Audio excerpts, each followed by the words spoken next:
we're not going to do winners and losers because that type of stuff always ages terribly. Poorly. That's not the goal. The goal is just to look at the league landscape after 1 week. The vast majority of the money has been spent. I looked it up.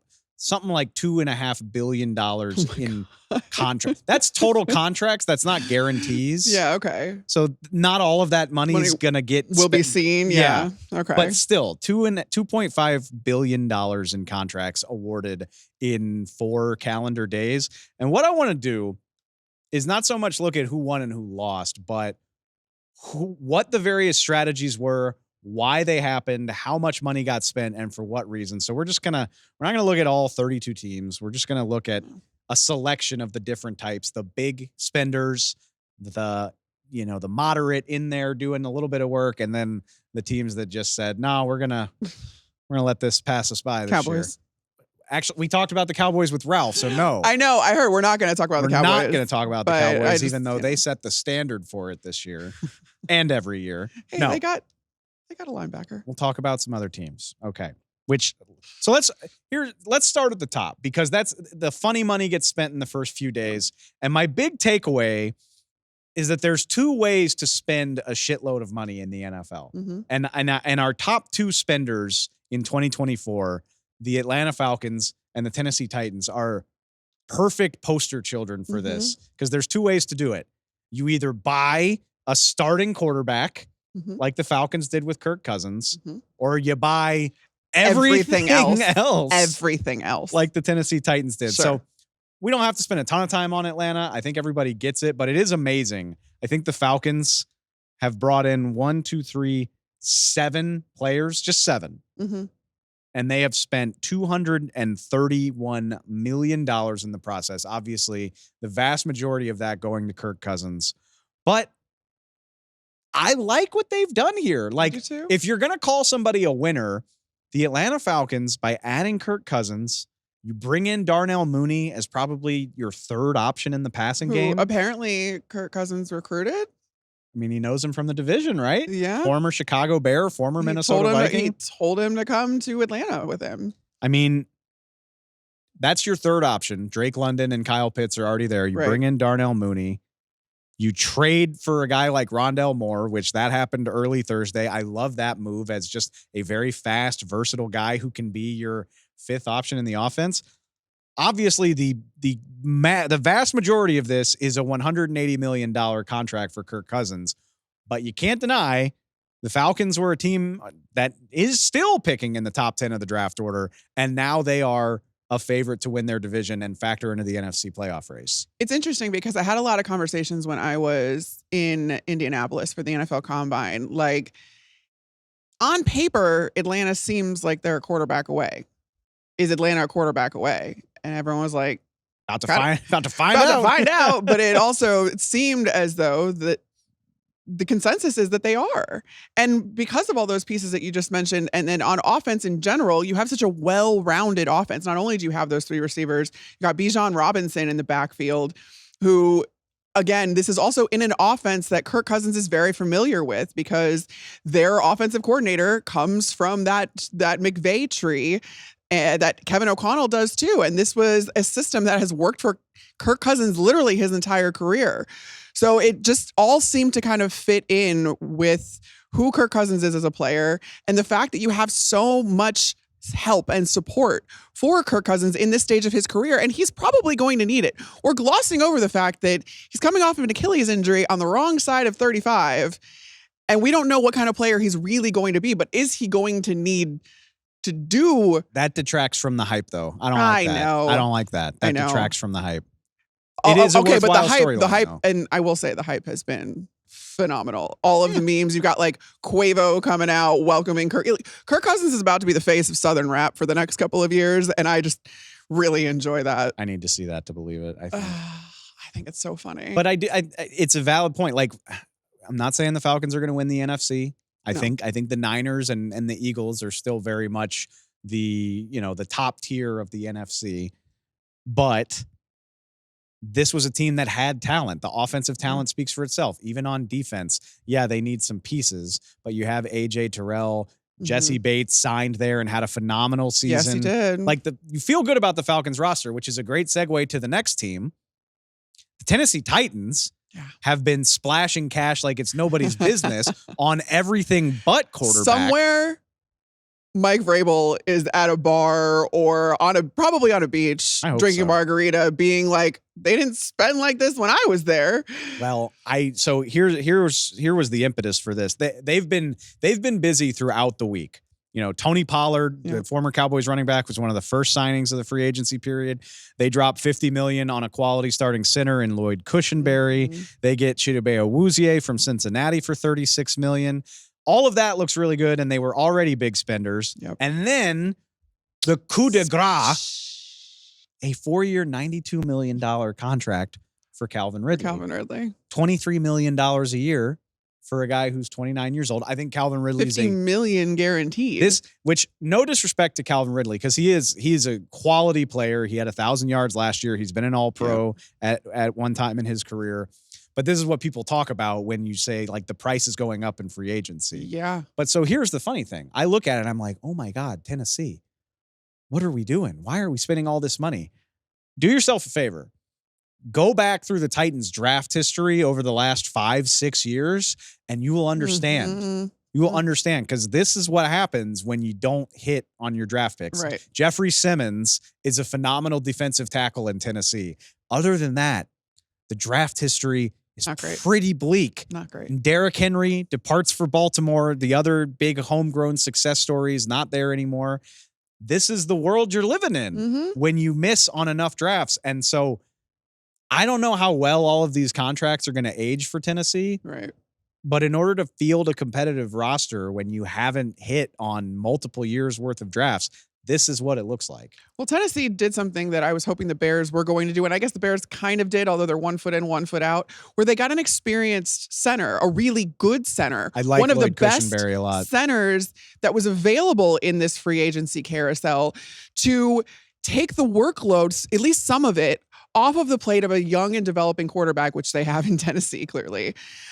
This is what you need to do. You need to pair a young player with experience, because then he can lean on Lloyd to then make the checks, the IDs, all of that kind of stuff when it comes to what he's looking at defensively. You can lean on Tony Pollard to hand the ball off to get things started, to maybe to start that play action game that I think they're going to get a lot more back to when it comes to the season. And then, you've got a burner in Calvin Ridley, who not only did he have 1,000 yards last season, but don't forget, he was out of football for a year before that. So he comes back in and he's immediately effective. He had 8 touchdowns last year.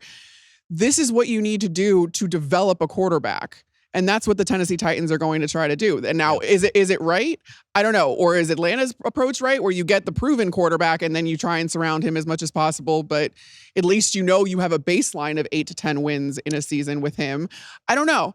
We're going to find out, though. Yeah, and I applaud the Titans for at least trying to figure it out. Yeah, I mean, how they were doing it before clearly wasn't working. So I saw, people were, and I mean, if you could go back in time, I don't think the Titans would do the A.J. Brown trade over again, but that toothpaste is out of the tube. It's done. It's been out of the tube. But in light of that, like, I've seen people making fun of Tennessee, like, we're paying DeAndre Hopkins and Calvin Ridley $118 million. When there's other ways we could do this. If it helps Will Levis develop into a quarterback worth giving a second contract, it will have been money well spent. So that's the optimism I'm looking at if I'm the Tennessee Titans. Justin, our producer, I know is listening to this in a Tennessee Titans baseball cap, so I figured he'd appreciate that. I'm not convinced all of this is going to work out for Tennessee. No. How could you be? This is what Rand Carthon, the newish GM, inherited his second year on the job, and these are the steps you kind of have to take. I'm not going to go as far as to say I applaud the Titans, but I understand why they're doing it, and if Will Levis works out, then I don't think anybody's going to be complaining. As long as we're doing big spenders, there's one more I want to get to in the same division. And I said when the season ended, the Houston Texans, they got so many holes to fill. They got so many free agents on this team. What are they going to do?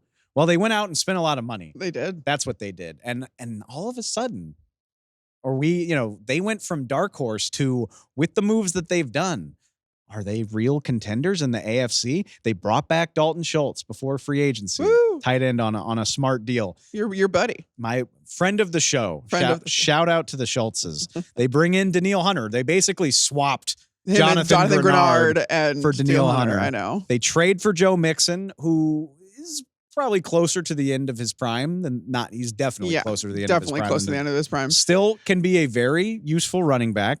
Danico Autry, as underrated as ever. I was going to say that's one of my favorite signings. Danico Autry and Azeez Al-Shaair, two former Titans.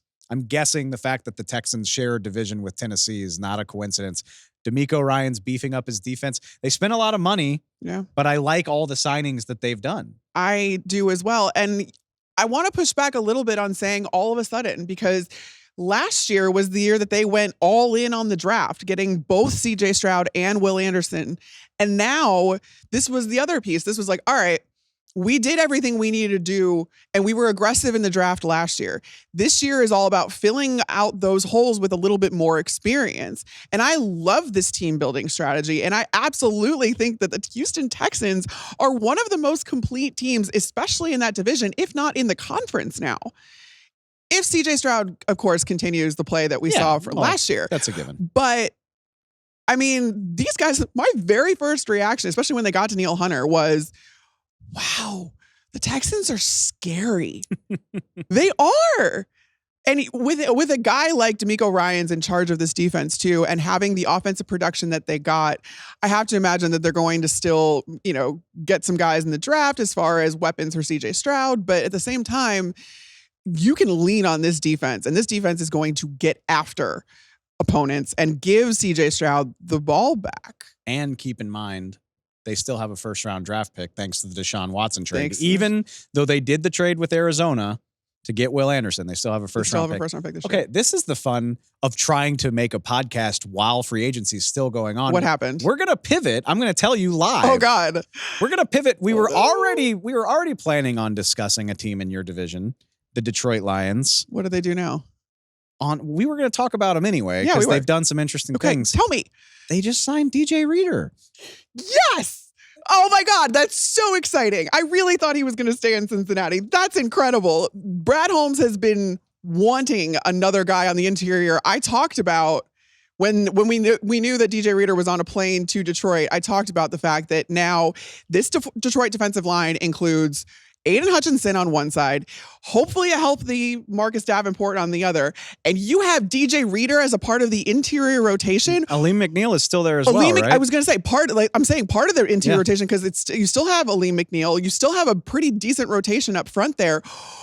Oh my God! It's a 2-year deal worth up to $27 million for DJ Reader. Over $9 million guaranteed. So we're reading this live. So we'll see what those numbers eventually look like. That's not a crazy expenditure. I was going to say, that's not at all. Only $9 million guaranteed. Let's go, Brad. Okay, you also have to understand Brad Holmes and Dan Campbell are fresh off of an extension that was announced this morning.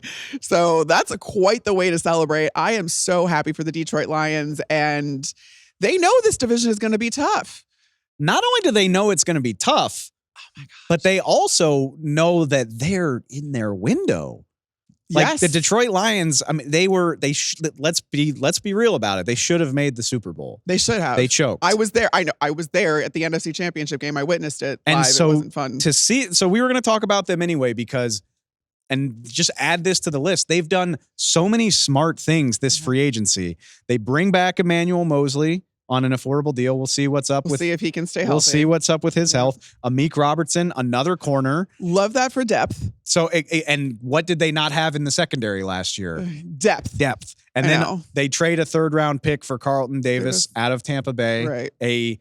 Maybe not one of the true elite corners, but a cover guy who can handle his side of the field. I would say, I mean, he had a down year last year, but there was some injuries involved in that. Carlton Davis is a number 1 corner. He is a shutdown corner, and I've witnessed it firsthand being in Tampa with him. I didn't mean to insinuate that he was bad. When I say, I mean elite as in on that upper tier of the Sauce Gardners and Jalen Johnsons. I understand not saying that, but the thing about Carlton Davis is he is a pass breakup machine. He just can't catch those pass breakups. So he doesn't have the interception production that you see a lot of these elite corners have.